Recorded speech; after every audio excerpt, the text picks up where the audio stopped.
बाड़मेर जिले में इन दिनों पानी और बिजली की समस्या किसी से छुपी नहीं है। आम लोग ये कह रहे हैं कि जितना हम गर्मी से ज़्यादा परेशान नहीं है, उससे ज़्यादा बिजली कटौती और पानी की समस्या से परेशान है। इसी को लेकर आज युवा नेता आजाद सिंह के नेतृत्व में बाड़मेर में धरना दिया गया, प्रदर्शन किया गया और इस धरना और प्रदर्शन के माध्यम से आपने आम लोगों की आवाज़ को उठाया है। जिला कलेक्टर से आप मिले हैं, क्या कुछ मांगे आप लोगों ने रखी है और क्या प्रमुख बिंदु जो इन मांगों में आप लोगों ने रखे? देखिए,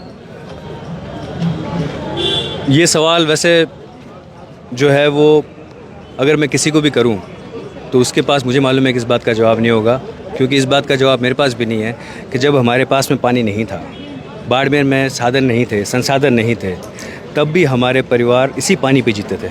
इसी पानी की व्यवस्था हम लोग करते थे, चाहे वो 2 किलोमीटर से करो, 10 किलोमीटर से करो, 20 किलोमीटर से करो। फिर वर्तमान समय के कुछ सालों के पहले बात करें तो हमारे यहाँ क्षेत्रीय योजनाएँ थी, बाड़खा की, नागाना की, कुर्ला की, जहाँ से कुओं के माध्यम से पानी को कुओं से पानी को निकाल के मोटर के माध्यम जो है ढाणी तक पहुंचाया जाता था और वहाँ के लोग जो है पानी पीते थे। कम मिलता था, ज़्यादा मिलता था, इसके बावजूद पानी पहुंचता था। जब से ये जेजेएम लागू हुआ है और नहरी पानी आया है, वो सारा सिस्टम तो कर दिया पीएचडी वालों ने बंद कि भाई इसको दरकिनार कर दिया कि इसकी अब कोई ज़रूरत नहीं है और इस सिस्टम से पानी वहाँ पहुँच नहीं रहा है। तो जब हमारे पास पानी की ऐसी व्यवस्था नहीं थी, इतनी बेहतरीन व्यवस्थाएं सरकार जो बता रही हैं, तब हम प्यासे नहीं थे और आज हम प्यासे हैं। क्यों? क्या बड़ी कमी खामी आपको लगती है कि या योजनाओं का प्रबंधन सही तरीके से नहीं हो रहा है या फिर कुछ और? क्रियान्वयन सही नहीं है, एग्जीक्यूशन जो है वो कहीं से भी सही नहीं है। जैसे मैंने बताया, मैंने सुझाव भी दिया है कि हमारी पुरानी जो क्षेत्रीय योजनाएं हैं, इनको आप जल समिति बना के वहाँ के लोगों को दीजिए। अगर आप लोग नहीं कर सकते, आप सरकार से परमिशन लीजिए। और बाड़मेर एक बहुत अलग तरह की परिस्थितियों का, बाड़मेर जैसलमेर ये जो हिस्सा है, ये बाकी के राजस्थान जैसा तो नहीं है, तो यहाँ के नियमों में कुछ ना कुछ तो हमें बदलाव करने ही पड़ेंगे। उन क्षेत्रीय योजनाओं को आप जल समिति को दे दीजिए, भामाशाहों को दे दीजिए, लोग लेने को तैयार हैं, वो लोग इसे रन करेंगे, लोगों तक पानी पहुँचेगा। वो बंद क्यों कर रखे हैं आपने? 70 कुएँ हैं इस बाड़मेर में, 70 कुओं से इतना पानी हमारे पास में है कि यहाँ में प्यास मरने की ज़रूरत नहीं है। पर आज वो नहरी पानी जो पूरा साफ़ होता भी है या नहीं होता, मुझे ये भी नहीं पता है, और जो आ भी नहीं रहा है उसके लिए हम मरे जा रहे हैं। आपने बिजली की समस्या का मुद्दा भी उठाया और साथ ही आपने एक बड़ी बात कही कि आज हम ज्ञापन नहीं दे रहे हैं, शिकायत नहीं कर रहे हैं, आज हम आपके सामने सुझाव रख रहे हैं। तो प्रमुख सुझाव जिससे आपको लगता है कि हाँ, इस समस्या का हल होगा, बिजली पाने के लिए लोग नहीं कर। कई तरह के हम लोगों ने जो एक्सपर्ट्स हैं उनसे सबसे बात करके और लोकल जो लोग यहाँ रह रहे हैं उनसे भी फीडबैक लेके हम लोगों ने कई टेक्निकल सुझाव, कई जो प्रैक्टिकल सुझाव हैं वो, और कई सुझाव ऐसे जिन पे विचार हो सकता है कि भाई उन्हें हो सकता है कि वो इतने कारगर नहीं हो, या विचार करने के बाद मालूम हो सकता है। जैसे कि हमारा जो शहर है वो समतल नहीं बसा हुआ है, हम लोग पहाड़ पे भी हैं, नीचे भी हैं, खागल में भी हैं, इधर भी हैं, उधर भी हैं। तो इस तरह से हमारा शहर अलग अलग हिस्सों में बटा हुआ है और ये इनका जो लैंडस्केप है वो डिफरेंट लैंडस्केप है। तो स्वाभाविक है कि प्रेशर जो पानी का वहाँ पहुँचेगा वो सही तरीके से तो नहीं पहुँचेगा।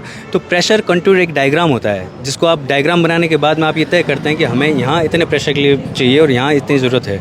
वो इन सब अधिकारियों को बनाना चाहिए, अगर बनाया हुआ है तो उसे साझा करें और उस पर काम शुरू करें, ताकि कई शहरों में जो स्थितियाँ वो ये है कि वहाँ पानी आ तो रहा है पर इतना कम आ रहा है, इतना कम प्रेशर से आ रहा है कि वो किसी भी तरह से उपयोग में नहीं लिया जा रहा है। तो इसीलिए इस तरह के बहुत ही तकनीकी जो एक्सपर्ट हैं उनसे मिलकर हम लोगों ने इस तरह के मुद्दे इनको दिए हैं। और ख़ास कई जो मांगे हमारी वो भी हैं, ये है कि पीएचडी के हर 8 किलोमीटर पे एक फिटर और एक हेल्पर होना चाहिए, पर आज नदारत है, स्टाफ की कमी है ही नहीं।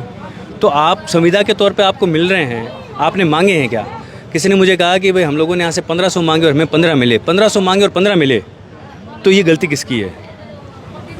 ये गलती किसकी है? और ये गलती आपसे नहीं संभल पा रही है तो आप इसको उजागर कीजिए।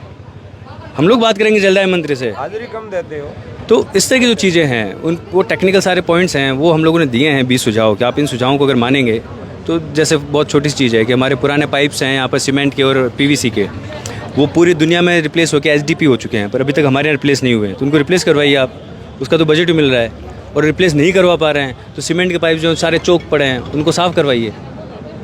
कितनी बड़ी विडम्बना है कि पूरे हिंदुस्तान को बिजली दे रहे हैं और हमारे यहाँ बिजली नहीं है।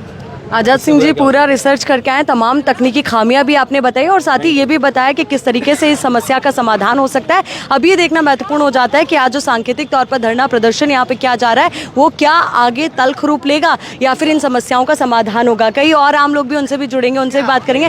आपको क्या लगता है, क्या समस्या बढ़ी है, क्यों आपके क्षेत्र में समस्याओं का समाधान? समस्या यूँ है कि पीएचडी विभाग में स्टाफ की कमी है, काम करने वाले है नहीं, अधिकारी अपनी नींद में सो रहे हैं और कोई बोलने वाला है नहीं।